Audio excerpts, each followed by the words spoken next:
Okay, so we're going to look at an old question, which is using a tangent line to approximate the value of a function. And then the second part is a new question that we can now answer. So let's start with the first part.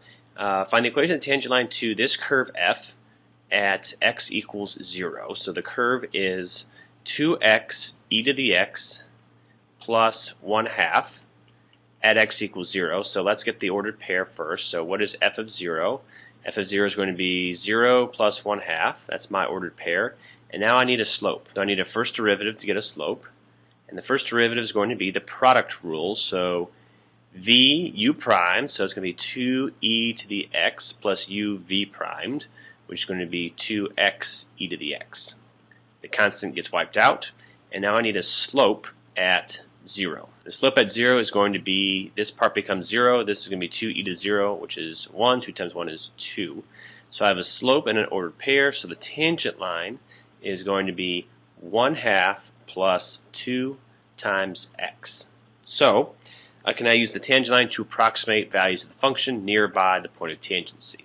So f of 0.125 is approximately equal to 1/2 plus 2 times 0.0125 is actually an eighth as a decimal, and so we're going to get 1/2 plus 1/4, which is 3/4. Okay, old news there. Now the second question is where we can now use some new information to answer. It says, is this approximation an over or an under approximation? So is 3/4 bigger than or less than the real y value at 0.125? How the heck are we going to answer that question? Okay, well, let's take a look at the picture. All right, this is what we would see if we graphed the function f in red and its tangent line in blue. Tangent line is taken at x equals 0, and we wanted to find the approximation for f of 1/8, which is roughly, I don't know, about here. And we use the tangent line's y value to do it. Now, with the picture, it's very clear to see that the tangent line would be an under approximation. The y value in the blue line is less than the y value in the red curve. So we can answer that question if I have the graph. But how would I know that without looking at the graph? Well, we just learned that we can tell where the tangent line lies on a curve based on its concavity. So the concavity can be examined using either the first or the second derivative. Okay, so since I don't have a graph of the first derivative, let's find the second derivative and analyze its sign to determine the concavity of our function f. So our second derivative will be 2e to the x is its own derivative, and then we're going to do the product rule again, but we already know the answer because 2x e to the x was our original function. So we'll get another 2e to the x plus a 2x e to the x, and that can be simplified a bit to 4e to the x plus 2x e to the x. All right, we'll set that equal to 0. It's never undefined. It's good for all real numbers. And then we'll make a sign chart for f double prime to determine concavity. All right, so we need to probably factor out some common factors to make that a little bit easier to solve. So let's take out a 2 and a e to the x, which are common to both terms. That leaves us with a 2, and it also leaves us with an x. The first portion here, this is never equal to 0. Okay, 2 is positive, and the exponential function is always positive. So you're only looking at when is this equal to 0, and that occurs when x is -2. We do a sign test, and we're going to get negatives before -2, positives after -2. So what do we know now? We took a tangent line approximation at x equals 0, okay, and we used that to approximate values of the function when x was 0.01 or 0.125 or 1/8. Okay, so 0 and 1/8 are on the interval where f primed or f double primed was positive, so that's where f is concave up. So now we know that we used a tangent line approximation where our function was concave up, and when that happens, we will always get a tangent line that lies below the curve and therefore under approximate values. We have to be careful to mention intervals of concavity when we talk about whether a tangent line is an over or an under approximation to a function's value. Here's an illustration of why it's important. This tangent line is drawn at x equals -1/2, And you can see there are certain locations where the tangent line over approximates the value of the function, but there are also points where the tangent line would under approximate the value of the function. Okay, and that has to do with where this curve is concave down versus concave up. So let me show you a quick analysis so that you understand what you need to say, how you can say it, and what you're allowed to do. So this is the curve x cubed plus 1. The first derivative is 3x squared, and the second derivative is 6x. So to analyze the concavity, I'm going to look at the sign of the second derivative. So this is a sign chart for f double prime.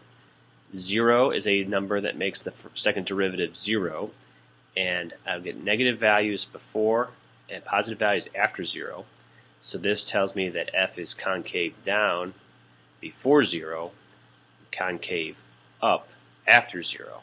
Okay? Now, this tangent line at negative 1/2 will over approximate f on intervals where f is concave down. Okay? So as long as I stay on the interval negative infinity to 0, I'm guaranteed that the tangent line will over approximate the curve's values or the function's values. Once I get past this 0, though, I can't guarantee that anymore because the function is now concave up, which means that at some point this tangent line is going to be no good. So when we say I'm using concavity to justify whether a tangent line is over or under approximating the value of a function, I need to also mention where is the function concave down or concave up. Now, one other thing that's useful with the second derivative is to determine locations of local maxima or minima. Now, if you're told that the function's derivative at 2 is 0, that will tell you only one thing. Okay? At 2, there is a horizontal tangent on the graph of f. That's all we know. The graph is flat. So that could be one of 3 different pictures to us. The first picture would be a local minimum. The second picture would be a local maximum. And the last picture is a saddle point. Okay, but in each case, at 2, you have a horizontal tangent line. Generally speaking, to determine which of the 3 scenarios this is you make a sign chart for the first derivative and you test and see what happens. Okay, there are times where we can't make a sign chart, and that's where this next piece of information is helpful. Okay, so at this point, if I have no other information, I'm kind of stuck. All I know is there's a horizontal tangent at x equals 2. But if you add one more piece of information to me, okay, if you tell me that the second derivative is negative, I can pick which one of these 3 scenarios is happening.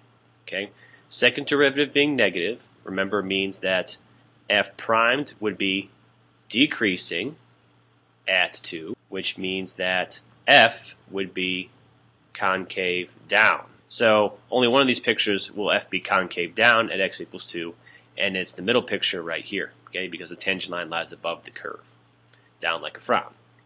So here's the test stated formally. It's called the second derivative test for local extrema. We already had a first derivative test, which says you analyze the signs on either side of your critical points. But now this says, okay, if your derivative is 0 at a spot and your second derivative is positive, then you have to have a local min. If your second derivative is negative and your first derivative is 0, you'll have a local max. And if they're both 0, we can't make any conclusions. Okay, that's still up in the air. So here's an example where you could use this second derivative test. There are some times where you have to use the second derivative test because the sign chart's impossible to do. So this is not a function as presented. You could solve it for y and get 2 different pieces and analyze them separately. But this will be easier if we do it this way. So they're asking us what happens at 0, negative 1. So let's take a derivative implicitly. So 2x plus 2y times y primed equals 0. We subtract 2x, we divide by 2y, and we get negative x over y is the first derivative. Okay? We notice that when x is 0 and when y is negative 1, so at this point 0, negative 1, y primed is equal to 0. So what does that mean? It means we have a horizontal tangent line, right? That's all we know. I can't do a sign chart. Okay, I can't do a sign chart for this because I have 2 variables to worry about. Now, I have a new test that says, hey, take the second derivative. So second derivative of a quotient, so I need the quotient rule. Leave that negative out in front. We get y times 1 minus x times y primed. Okay, but we know what y primed is. Y primed is 2 lines up. Y primed is negative x over y. Or sorry, replace y primed with negative x over y. Let's clean this up a little bit. This is going to be what? X squared over y, and becomes positive. So I have opposites of y plus x squared over y. And I'm sorry, that should have been a y squared to begin with because it's the quotient rule. There we go. Okay, so now I have a second derivative. And I need to analyze, okay, what's the sign of the second derivative at this point 0, comma, negative 1 from our second derivative. Okay, we have a negative times a negative plus, when we plug in 0 for x, that vanishes. And the denominator is not 0, so that's good. The denominator is always going to be positive. So this is going to give us a 1 over 1, and 1 is more than 0. So what does this mean? If the second derivative is positive, then we are concave up. So if I have a horizontal tangent line and concave up, this has to be a local maximum. And if you know anything about this curve, x squared plus y squared equals 1, it's the unit circle. And at 0, negative 1, you know that the unit circle would have a local minimum. Please excuse the artwork.